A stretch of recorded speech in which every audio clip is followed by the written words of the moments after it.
What's up, sports fans, and welcome back to another episode of Pez's Picks. I'm Jeff Hartman, joined by Pez himself, the man with all the winning picks, and that includes golf last week. Pez, what's going on?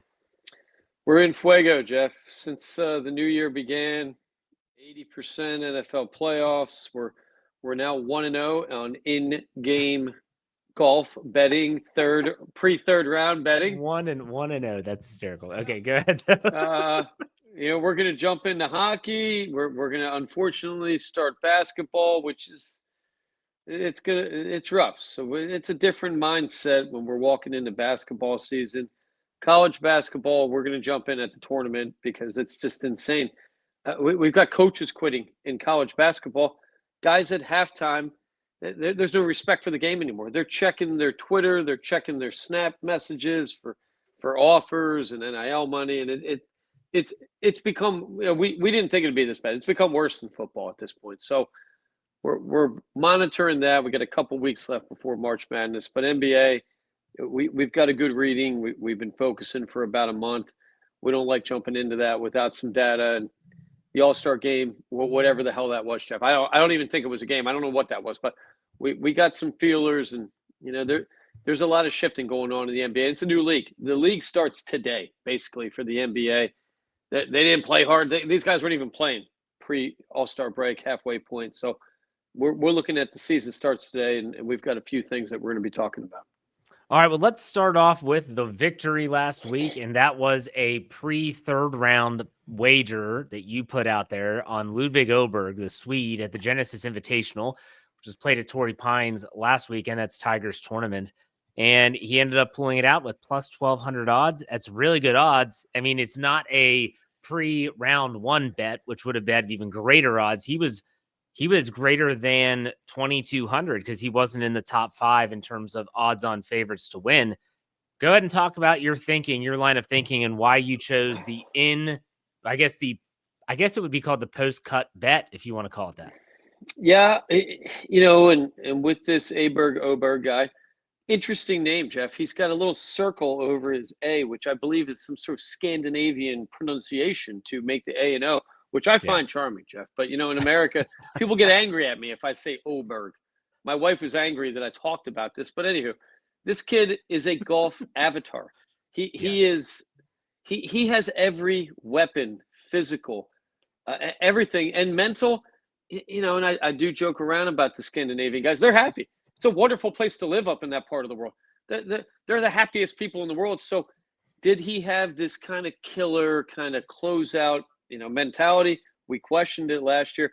He proved he did. And I think this kid, maybe is the kid that's going to challenge Scheffler and maybe take over, the golf world. He's got everything in the bag that he needs. We talked a little off camera. I know what's going on with gambling. It's insulting to people in the former underground gambling world. They're not scrutinizing these lines. You would have never gotten plus 1,200 on a guy who's a top 10 guy in the world at a golf tournament from your local bookie or from even in Vegas. At this point, they're giving you deals at times, and part of gambling, I think, is being patient. And when you see him, you jump on him. Plus 1,200 for a kid that shot a 66 on Friday, the round of the day. I mean, he lit it up on Friday. I think he had 4 birdies, an eagle to close, and 1 bogey. Had lit up this course 2 weeks before. He was leading at the cut, and he had some sort of food poisoning. The guy dropped 10 pounds, which I guess is why we got good pre-tournament odds. But when I looked at it, you had Åberg, you had Scheffler, you had Rory that were in the top 8, and a couple of these other guys, McNeely, and I think the one Rogers guy dropped off there. Rogers, and yep. So in that tournament, that was playing like a major. And if you're not into golf, majors are the hardest tournaments to win in golf. And Torrey Pines is legendary. The rough is like a foot deep, and if you get a bad bounce in the rough, I mean, you're just punching out, and that's not common for these guys. And you need length.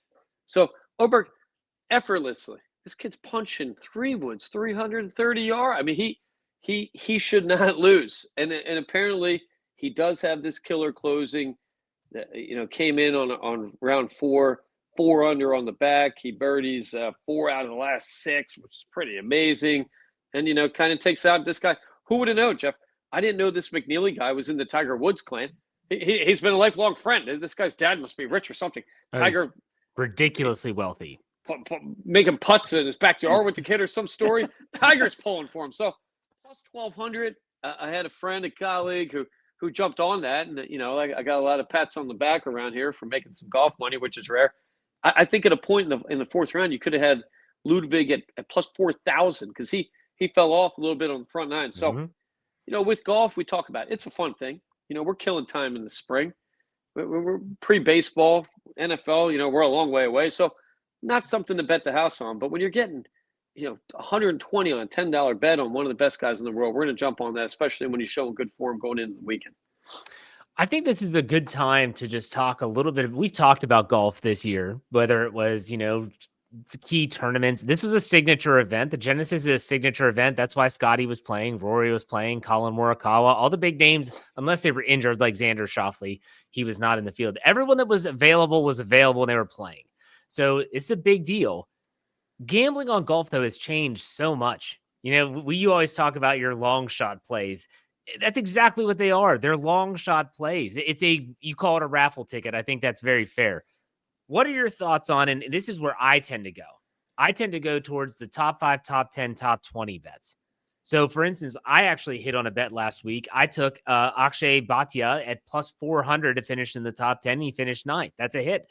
That's still plus 400 odds. What do you think about those type of bets in golf if you know the game well enough that you know all these players? The problem with golf, you have I think last week was it 70 guys in these signature tournaments, maybe 80. Smaller field. Regular tournament, you have 150. So pre-tournament bets, you're pulling one guy out of 150 or 80. So regardless of how good they are, how good they're coming in, the draw is a big part of it as well, right? The weather on Thursday was horrible for some, and for some was unplayable. So and this is something with golf betting. I compare it to casino wagering, Jeff, where I'm a lifelong poker player. That I'm playing against other guys at the table. I'm not playing the house. So I feel like I have good chances because I think most people, they're not good at poker, Jeff. And most people are drunk at that table. They're coming in tourists. We're going to take their money. I think in the casino, you're going to throw money away. And I've done this for years. I did it, Jeff. And everybody I know that, grew up around Atlantic City, we all did this. Blackjack, roulette, you name the game. The odds are terrible. You're not going to win. So you're better off putting $50 in a progressive slot machine where you got a chance of hitting for $1 million or a few $100,000. $50 on blackjack, you're losing that. I mean, you're not counting cards anymore. I like people tell me that I count cards. 7-deck shoe, you're not counting cards. There's no Rain Man out there anymore where they're counting cards. So I think with golf, it's a similar situation. If you're looking to kind of bet conservatively, maybe wait till the tournament starts, or maybe put on a top 20 bet, like you're saying, where the return is, you're going to get a 4 or 5, maybe 8, 12 to 1 return. And that's good, but we're not betting the house. We're not looking at it like NFL, and we're not even looking like the NBA. NBA, NFL, baseball, even, you've got two teams, arguably a 50% chance of winning either side you take, regardless of that or your system. With golf, the best guy doesn't always win, right? I mean, I think he did this last week, but even Scheffler, it was terrible, right? And the guy almost came back to win. He had his C game going, and he almost comes back to win. And Cantley throws up a round of the, he probably shot about 65. He was pushing in the last two. So weather is a determinant. They're not starting at the same time. So you could argue it's an unfair sport to bet, right? Where you got a guy teeing off at 8 a.m., another guy teeing off at 2 p.m. Weather changes, and it's a fun thing in that regard. But gambling sense, it's probably comparable to horse betting. It's fun. Let's have some fun with it, but we're not gonna bet the house on it. I mean, I think about it, and I always try to compare it to our NFL bets, because if you talk about a team in the NFL that gets plus 400 at anything, whether it's money line or with the odds, whatever, and you win, you're like, holy cow, I just won with plus 400 odds. That's fantastic. Unbelievable. And then in golf, I've had people say it was just plus 400. It was just plus 400, just plus 400. That's a really good odds towards the better. I think that really, I haven't dabbled too much in tournament gambling, You try to follow it, you try to get a feel. You bring up the course and the differences. You talk about Torrey Pines, not so much in this Genesis Invitational, but you go back to the Farmers Insurance. That was the one where Ludwig shot 9 under in his first round, and then threw up the rest of the tournament and ended up finishing 3 over. But they have 2 courses, the North Course and the South Course. You talk about trying to differentiate between your bets on players. Who's playing the North Course? What does that look like compared to the South Course? Pebble Beach is the same way. Pebble Beach, they play the Pebble Beach course. They play the Spyglass Hill course. They've switched. It's crazy. Like, golf is a different beast. It's a different beast. And a fun one. And it is. And I'm glad you brought this up, Jeff. I know you're a fan. I'm trying to be. I watched that TGL golf last night. It's bothering me. My wife was like, she's like, what are you watching? What is this? And I explained it. She said, you got to shut this off. I'm starting. She finds Tiger Woods, as the kids say, fire, Jeff. That's a guy on her list, if you will. She was like, I'm starting to not like Tiger because he's talking. These guys they're professional golfers. They either grew up rich, or Tiger Woods, they were abused and they were on a range their whole life. They're not charismatic guys. The golf was terrible last time. Tiger, what happened to my man? I can't see the big cat out. He can't walk. What is going on in this golf world? I think what I'm learning watching that, there's a lot of guys with money, whether you live or not. Ricky Fowler's got money. That guy's out there with glasses like I'm wearing. You can't. He can't have glasses. How old's Ricky Fowler? Isn't he a kid still? We're getting old. So I think the door is open for young guys. I think that the strategy this summer, a little bit of a changing of the guard. Scheffler, I know he's kind of young. He looks older. I'm selling him a little bit this year. I think the pressure has gotten to him a little bit. He seems like a different guy. His reactions on the course aren't the same. He's showing emotion, which I don't like. I don't like golfers that show emotion. Rory McIlroy, I'm never going to put money on that guy till after every putt he misses. He doesn't drop the head and drop the shoulders. Like, you got to be stone cold. Aberg, I don't know. Maybe he's not human. Maybe it's Scandinavian. Tiger had that, and Scheffler, when he's on fire, has that. But I think there's a little bit of a change in guard. I think young guys, with these big swings and big dudes are going to be the guys we're going to get good odds on. And that's the kind of what we're looking for, pre-tournament, or maybe, after the cut. I think after the cut, you learn a lot. You learn a lot Thursday, Friday. You can get odds on guys that might be a handful of shots back. Saturday, they call moving day. That's the day Tiger said, you win the tournament on Saturday. You lose it Thursday, Friday. You win it Saturday, and Sunday you close. So that's kind of our thinking going into it. Speaking of TGL, I would never. You can bet on TGL in some states. I would never even give a play out there, let alone put any of my hard-earned money on that. I will say this, though. The TGL, I've watched almost every single match, not live. I catch it on my phone on the ESPN Plus. It is entertaining, though. It is entertaining. It's not golf. People that are like, this isn't golf. Well, of course it's not golf. It's simulator golf. It's entertainment. They're already going to make some changes for next year. I think it's something that'll be fun to watch. Ricky Fowler's entertaining. He will make some comments. Justin Thomas will run his mouth a little bit. Rory, shockingly, he does too. I think I'm fine with the TGL. I think it is entertainment. If people don't try and think that this is real golf and they just say, like, these are just guys having fun, I think it's at face value. It is fun. I enjoyed it this season. We need money. We need cash. We need these guys betting cash on shots and holes. Okay, that'd be interesting. Or we need a fight, Jeff. We need Justin Thomas to fight Ricky Fowler. We need something. Because I'm watching it. I'm seeing the people in the crowd. They're like, is this thing over? It's like watching guys at the range to me. Having said that. You watched Tiger's team get absolutely demolished last night on Tuesday night. It was like 10-3 final. Like, it was not even Kisner. Kisner has ruined his career. He's terrible, Jeff. That guy stinks. How did he ever win a tournament? And I think guys are hamming it up. They're putting on a show a little bit. Absolutely. It's entertainment.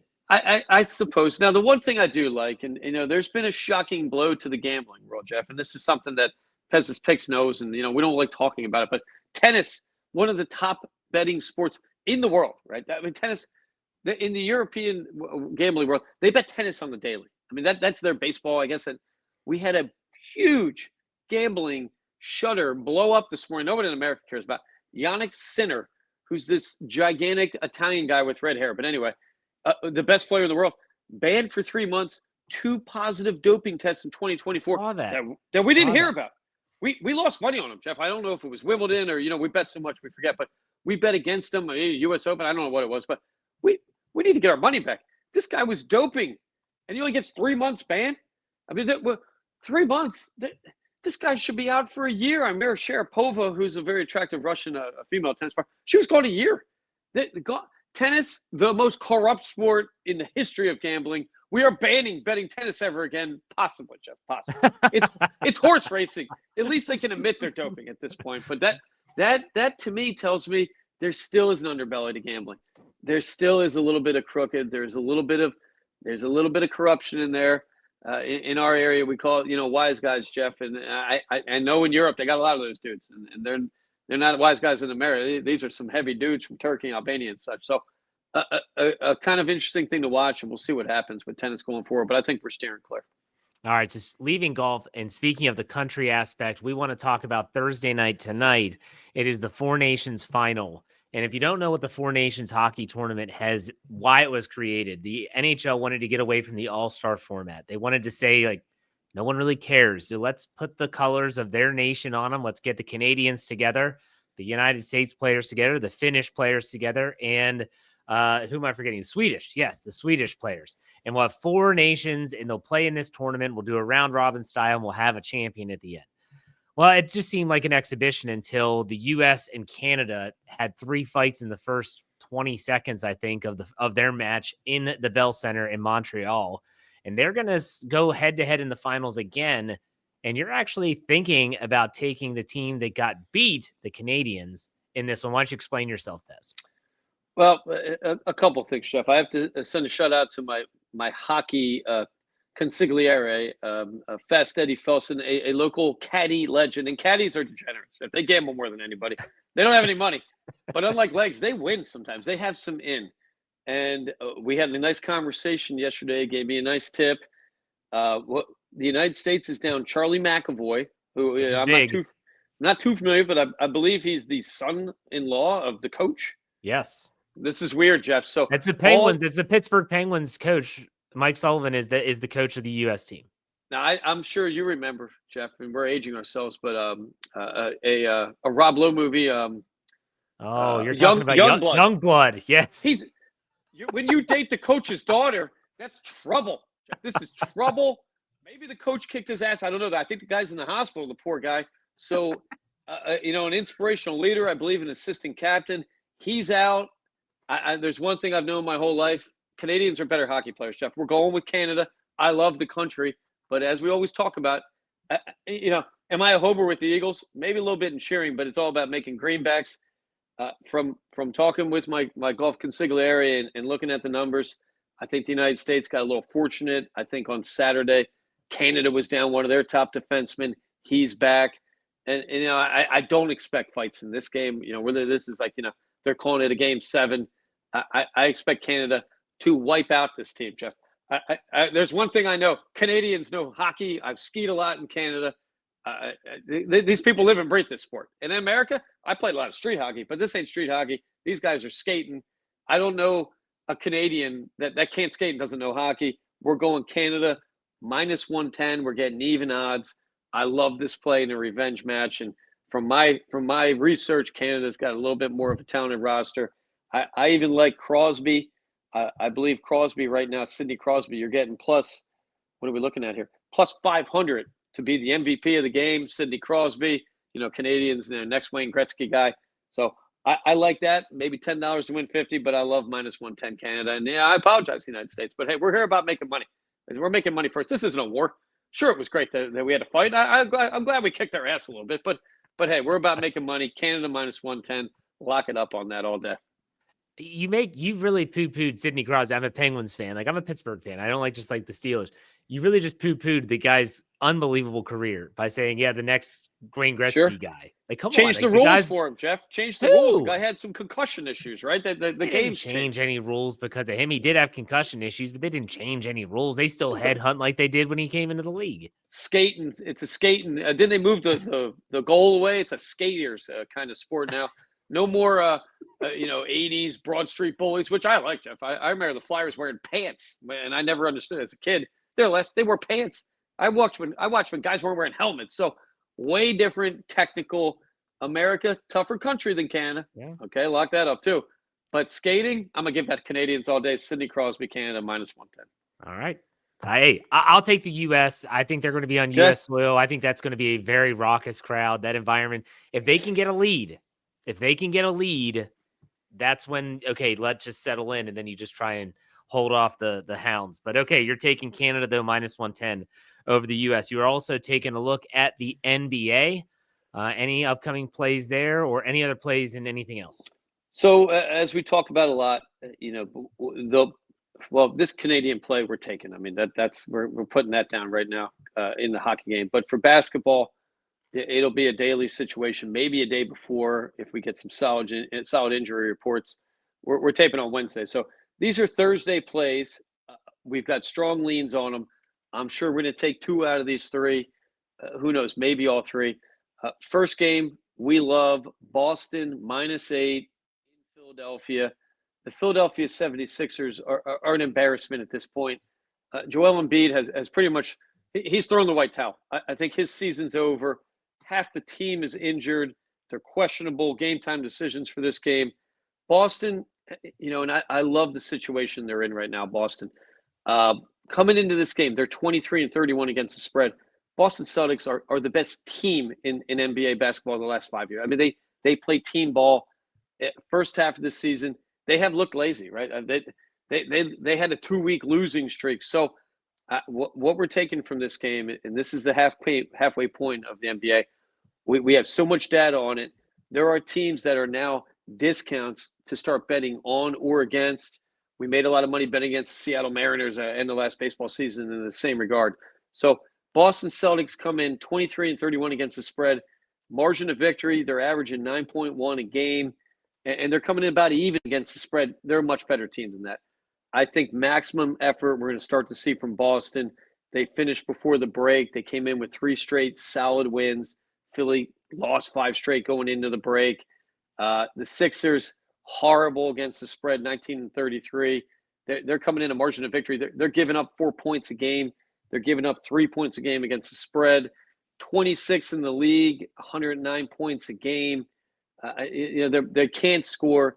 And the Celtics, even though they're not covering, they're still playing defense. 4th in the league. They're only giving up 108. So we should see averages hit. I think the Celtics are a double-digit winner or more. And we love this play. You know what? We're taking this one, Jeff. Okay. Boston -8.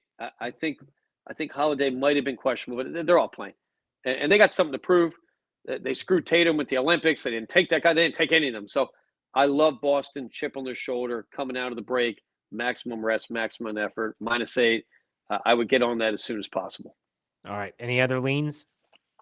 So in what we're talking about, when you really have to punch the data, Cleveland, Brooklyn. Okay, Cleveland comes in number 1 team against the spread. I mean, their margin of victory on the road, 0.8. So a solid team. I mean, they're probably the best team right now. They might not have the best player, but when we look at Brooklyn, who stinks, Jeff? I mean, this team stinks. 29-24 against the spread tells me you have a young team. This is a team that's playing hard. They're playing for their jobs. They come in. They're only losing games by 6 points, margin of victory.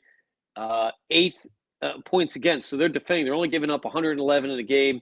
They're getting 13 at home, maximum rest. Cleveland, a little bit of hangover from the All-Star game for a couple of those dudes. I love Brooklyn in this situation, getting 13 at home, looking for max effort, a well-coached team, and guys trying to make some money and make their name in this league. So Brooklyn, like that play a lot. Also, Jeff, people should know this. NBA guys, they're notorious. They have no rules on this team.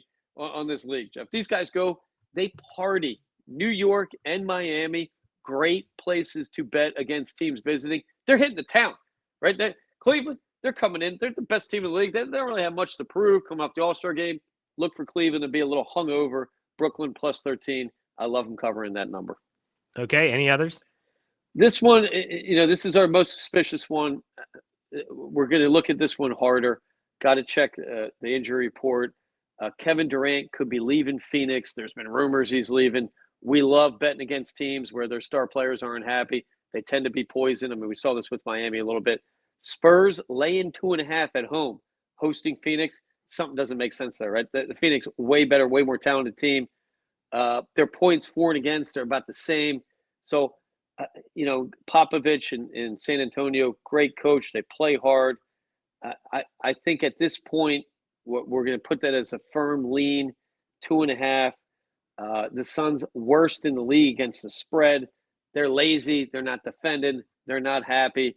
All of that adds up to us liking the one thing that's holding us back. They've been a decent team on four days or more rest. So going to really punch the numbers on that one. But we got a strong lean Spurs -2.5. This one by a kid. This kid's amazing, right? This is the future 7+ foot guy that can handle the ball.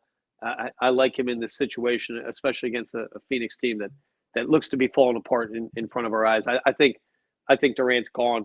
I wouldn't be shocked to see him in LA, Jeff. The Lakers need one more guy, and I think the Lakers are a team that's going to be set to compete for this championship. Right now, I think they're a guy short, but you got the two smartest basketball guys in the league with LeBron and Jokic, and I love that team right now. But we're going to hold off on betting them until we get a little bit more data on that lineup. All right, fair enough. So there you have it. And by the way, folks, when he talks about leans, you're like, well, what is he going to do? Is he going to take the game or he's not? You got to check out his social media handles at Pez's Picks on Twitter, X, whatever you're calling it today, and on Instagram. Again, same handle at Pez's Picks. Pez, I wanted to let you know, man, we're getting close. This is our 75th show. I wanted to let you know that this is our 75th show. Wow. We're getting close to 100 episodes. I don't know if you were aware of that. I was not, and I know, as you know, in the entertainment world, Jeff, once you get 100 apps, you get syndication money. They're going to start running reruns. The Friends guys, I mean, they cashed in on that stuff. I'm still watching Friends, and that was out when I was in high school. So I love it, and I'll be contacting the CEO. We're going to start getting those residuals start rolling in. That's I think, what we guess. Exactly. YouTube, they run reruns. We should get some of that cut, Jeff. So I love it, and it's been great, man. It's been great. Man. It's been a great year and a half, and the gambling, it's at this point we're talking sports investing, right? I mean, there's so much data, there's so many people. It could even overcome the stock market at some point. I'm gonna go on a limb. Sports gambling less rigged than the stock market, Jeff. There's probably more corruption in that filthy New York Stock Exchange. Those people, they're breaking laws and rules. At least aside from tennis, we got clean leagues in this country, and I love it. And we're going to keep winning money on it. We'll be spending more time in the casinos going forward. We had a nice trip last week to the ocean.